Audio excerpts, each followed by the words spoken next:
Assalamualaikum warahmatullahi wabarakatuh. Halo teman-teman, kembali lagi di channel saya. Kali ini saya akan menjelaskan tentang hari kiamat. Kalian udah pada tahu belum hari kiamat itu apa sih? Pengertian hari kiamat menurut Islam. Kiamat atau akhir zaman dalam agama Islam merupakan peristiwa puncak dari semua kehidupan yang ada di bumi ini, berupa hancurnya alam semesta beserta isinya, termasuk manusia dan makhluk lainnya. Tidak ada seorang makhluk pun yang bisa lolos dari kiamat. Umat Islam wajib meyakini adanya hari kiamat sebagai tanda keimanannya kepada Allah Subhanahu wa Ta'ala. Kiamat merupakan awal dari kehidupan yang sebenarnya akan dilalui oleh manusia. Sebab kehidupan yang kita jalani sekarang adalah fana atau sementara. Sedangkan kehidupan yang kekal abadi adalah kehidupan di alam akhirat kelak. Bagi makhluk Allah Subhanahu wa Ta'ala yang beriman, bertakwa, menjalankan segala perintah dan menjauhi larangannya selama hidup akan mendapatkan kebahagiaan setelah melewati kiamat nanti dengan ganjaran nikmat yang abadi di dalam surga. Sementara makhluk yang tidak beriman dan tidak menjalankan perintah serta banyak berbuat dosa tanpa bisa bertaubat ketika hidup akan merasakan penderitaan setelah kiamat, yaitu masuk ke dalam api neraka. Jenis-jenis kiamat. Yang pertama ada kiamat sugro. Kiamat sugro atau disebut kiamat kecil adalah kematian yang terjadi pada sebagian makhluk Allah. Kematian seseorang yang disebabkan karena penyakit atau bencana alam seperti banjir, tsunami, tanah longsor, kebakaran, dan kecelakaan merupakan contoh dari kiamat sugro.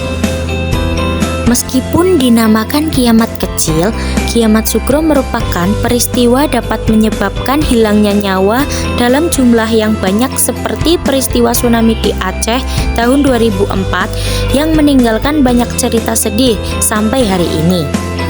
Bagaimana ratusan ribu nyawa melayang akibat tersapu derasnya ombak tsunami yang diawali dari bencana gempa bumi berkekuatan luar biasa ketika itu. Yang kedua, ada kiamat kubro. Peristiwa tsunami Aceh tahun 2004 merupakan salah satu kejadian besar yang pernah terjadi. Namun, bila dibandingkan dengan kiamat kubro atau kiamat besar, tsunami Aceh hanyalah kejadian kecil. Ketika kiamat kubro datang, seluruh makhluk di bumi ini akan musnah dan tidak akan ada yang tersisa satupun dari mereka. Seluruh dunia akan hancur karena besarnya peristiwa ini. Rumah yang dibangun dengan megahnya akan hancur. Monumen-monumen bersejarah di dunia tidak akan lagi dapat berdiri. Semua bangunan yang ada akan hilang dalam hitungan sekejap. Itulah besarnya peristiwa kiamat kubro. Jika pada kiamat sugro, mungkin beberapa di antaranya ada yang memiliki tanda-tanda seperti orang yang mati akibat sakit akan dapat dilihat tanda-tandanya, atau orang yang mati akibat bencana alam sebelumnya dapat merasakan tanda-tanda akan datangnya bencana tersebut. Bahkan, ada pula yang tidak memiliki tanda-tanda karena cepatnya peristiwa tersebut terjadi. Akan tetapi, pada kiamat kubro, tanda-tandanya jelas dan dapat dirasakan dan sudah dijelaskan dengan detail dalam Islam. Tanda-tanda kiamat menurut Islam. Yang pertama, munculnya Dajjal. Datangnya Dajjal merupakan tanda-tanda kiamat sudah sangat dekat. Dajjal merupakan makhluk Allah yang memiliki ciri-ciri tubuh yaitu berambut keriting dan hanya memiliki satu mata di sebelah kiri dikarenakan mata kanannya buta. Pada bagian dahi tertulis kata kafir. Dajjal akan keluar di sebuah tempat yang bernama Danau Tiberias. Tanda-tanda kiamat yang kedua adalah munculnya Imam Mahdi. Namun, Imam Mahdi bukanlah nama, melainkan sebagai julukan yang diberikan untuk seseorang yang diutus oleh Allah. Imam dalam bahasa Arab berarti pemimpin, sedangkan Mahdi berarti orang yang mendapatkan petunjuk. Maka, Imam Mahdi merupakan utusan Allah yang dijadikan pemimpin dan telah diberikan petunjuk. Yang ketiga, turunnya Nabi Isa alaihissalam. Imam Mahdi tidak akan sendiri dalam memerangi Dajjal. Nabi Isa alaihissalam juga diutus Allah untuk turun tidak membawa ajaran dan syariat baru, melainkan membawa ajaran yang sudah diberikan sebelumnya, yaitu iman kepada Allah. Yang keempat, munculnya Ya'juj dan Ma'juj. Disebutkan bahwa Ya'juj dan Ma'juj merupakan manusia yang memiliki ciri-ciri diantaranya seperti memiliki mata sipit, berhidung pesek, dan berambut pirang. Ya'juj dan Ma'juj disebutkan terkurung dalam lembah yang diapit oleh dua gunung, Raja Zulkarnain yang mengurungnya.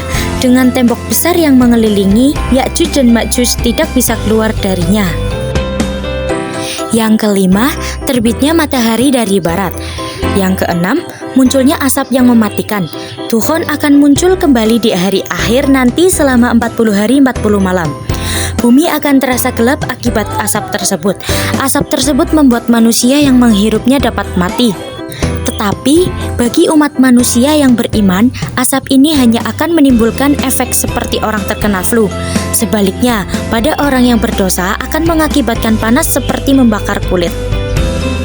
Yang selanjutnya, adapun hikmah percaya kepada hari kiamat. Yang pertama, segala perbuatan baik dan buruk pada akhirnya akan mendapatkan balasan. Yang kedua, meningkatkan ketakwaan kepada Allah Subhanahu wa Ta'ala. Yang ketiga, tidak mengutamakan kepentingan duniawi dibandingkan kepentingan akhirat. Dan yang keempat, menyadari bahwa tidak ada yang kekal di dunia ini. Nah, dari penjelasan materi tersebut dapat disimpulkan bahwa kita sebagai makhluk Allah harus meyakini bahwa hari kiamat memanglah peristiwa yang sangat mengerikan dan memanglah ada. Untuk itu, marilah kita semua memperbaiki akhlak dan ibadah kita yang masih kurang baik. Cukup sekian dan terima kasih. Semoga bermanfaat. Wassalamualaikum warahmatullahi wabarakatuh.